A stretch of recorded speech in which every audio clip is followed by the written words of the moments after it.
Sample size determination is the act of choosing the number of observations or replicates to include in a statistical sample. The sample size is an important feature of any empirical study in which the goal is to make inferences about a population from a sample. In practice, the sample size used in a study is determined based on the expense of data collection and the need to have sufficient statistical power. In complicated studies, there may be several different sample sizes involved in the study. For example, in a stratified survey there would be different sample sizes for each stratum. In a census, data are collected on the entire population, hence the sample size is equal to the population size. In experimental design, where a study may be divided into different treatment groups, there may be different sample sizes for each group. Sample sizes may be chosen in several different ways. Experience, for example, include those items readily available or convenient to collect. A choice of small sample sizes, though sometimes necessary, can result in wide confidence intervals or risks of errors in statistical hypothesis testing. Using a target variance for an estimate to be derived from the sample eventually obtained. Using a target for the power of a statistical test to be applied once the sample is collected. Introduction. Larger sample sizes generally lead to increased precision when estimating unknown parameters. For example, if we wish to know the proportion of a certain species of fish that is infected with a pathogen, we would generally have a more precise estimate of this proportion if we sampled and examined 200 rather than 100 fish. Several fundamental facts of mathematical statistics describe this phenomenon, including the law of large numbers and the central limit theorem. In some situations, the increase in precision for larger sample sizes is minimal, or even non-existent. This can result from the presence of systematic errors or strong dependence in the data, or if the data follows a heavy-tailed distribution. Sample sizes are judged based on the quality of the resulting estimates. For example, if a proportion is being estimated, one may wish to have the 95% confidence interval be less than 0.06 units wide. Alternatively, sample size may be assessed based on the power of a hypothesis test. For example, if we are comparing the support for a certain political candidate among women with the support for that candidate among men, we may wish to have 80% power to detect a difference in the support levels of 0.04 units. Estimation. Proportions. A relatively simple situation is estimation of a proportion. For example, we may wish to estimate the proportion of residents in a community who are at least 65 years old. The estimator of a proportion is, where X is the number of positive observations. When the observations are independent, this estimator has a binomial distribution. The maximum variance of this distribution is 0.25 n, which occurs when the true parameter is p equals 0.5. In practice, since p is unknown, the maximum variance is often used for sample size assessments. For sufficiently large n, the distribution of will be closely approximated by a normal distribution. Using this approximation, it can be shown that around 95% of this distribution's probability lies within 2 standard deviations of the mean. Using the Wald method for the binomial distribution, an interval of the form will form a 95% confidence interval for the true proportion. If this interval needs to be no more than w units wide, the equation can be solved for n, yielding n equals 4, w2 equals 1, b2 where b is the error bound on the estimate, i.e., the estimate is usually given as within plus or minus b. So, for b equals 10% 1 requires n equals 100, for b equals 5% 1 needs n equals 400, for b equals 3% the requirement approximates to n equals 1000, while for b equals 1% a sample size of n equals 10,000 is required. These numbers are quoted often in news reports of opinion polls and other sample surveys. Means. A proportion is a special case of a mean. When estimating the population mean using an independent and identically distributed sample of size n, where each data value has variance sigma 2, the standard error of the sample mean is. This expression describes quantitatively how the estimate becomes more precise as the sample size increases. Using the central limit theorem to justify approximating the sample mean with a normal distribution yields an approximate 95% confidence interval of the form if we wish to have a confidence interval that is W units in width.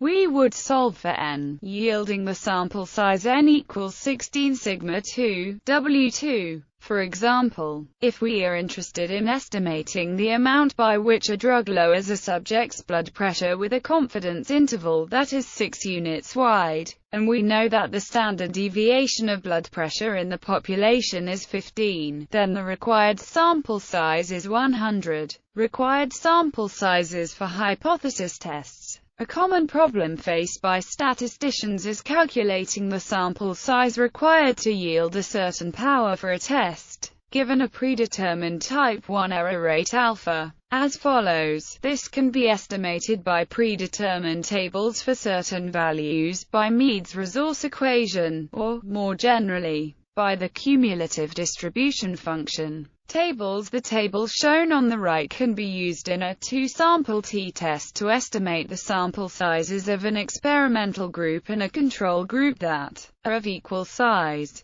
That is, the total number of individuals in the trial is twice that of the number given, and the desired significance level is 0.05. The parameters used are the desired statistical power of the trial, shown in column to the left. Cohen's d, which is the expected difference between the means of the target values between the experimental group and the control group, divided by the expected standard deviation. Meads resource equation. Meads resource equation is often used for estimating sample sizes of laboratory animals, as well as in many other laboratory experiments. It may not be as accurate as using other methods in estimating sample size, but gives a hint of what is the appropriate sample size where parameters such as expected standard deviations or expected differences in values between groups are unknown or very hard to estimate. All the parameters in the equation are in fact the degrees of freedom of the number of their concepts, and hence, their numbers are subtracted by 1 before insertion into the equation. The equation is where n is the total number of individuals or units in the study, b is the blocking component, representing environmental effects allowed for in the design, t is the treatment component, corresponding to the number of treatment groups being used, or the number of questions being asked, e is the degrees of freedom of the error component, and should be somewhere between 10 and 20. For example, if a study using laboratory animals is planned with 4 treatment groups, with 8 animals per group, making 32 animals total, without any further stratification, then E would equal 28, which is above the cutoff of 20, indicating that sample size may be a bit too large, and 6 animals per group might be more appropriate. Cumulative distribution function. Let Xi I equals 1, 2, n be independent observations taken from a normal distribution with unknown mean mu and known variance sigma 2. Let us consider 2 hypotheses, a null hypothesis and an alternative hypothesis. For some smallest significant difference, mu asterisk greater than 0, this is the smallest value for which we care about observing a difference. Now, if we wish to reject H0 with a probability of at least 1 beta when H is true, and reject H0 with probability alpha when H0 is true,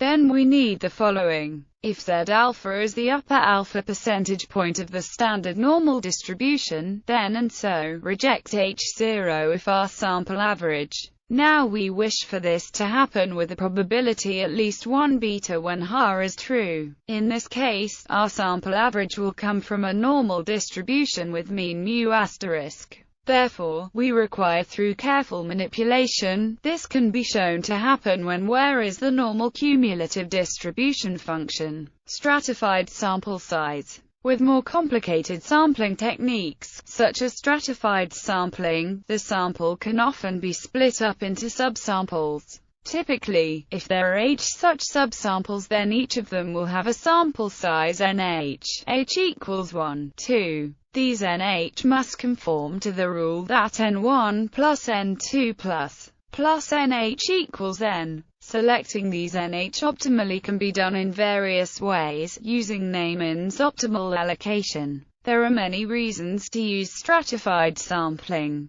to decrease variances of sample estimates, to use partly non-random methods, or to study strata individually. A useful, partly non-random method would be to sample individuals where easily accessible, but, where not, sample clusters to save travel costs. In general, for each strata, a weighted sample mean is with the weights, frequently, but not always, represent the proportions of the population elements in the strata, and, for a fixed sample size, that is, which can be made a minimum if the sampling rate within each stratum is made proportional to the standard deviation within each stratum, where n is a constant such that an optimum allocation is reached where the sampling rates within the strata are made directly proportional to the standard deviations within the strata and inversely proportional to the square root of the sampling cost per element within the strata, where is a constant such that, or, more generally, when qualitative research,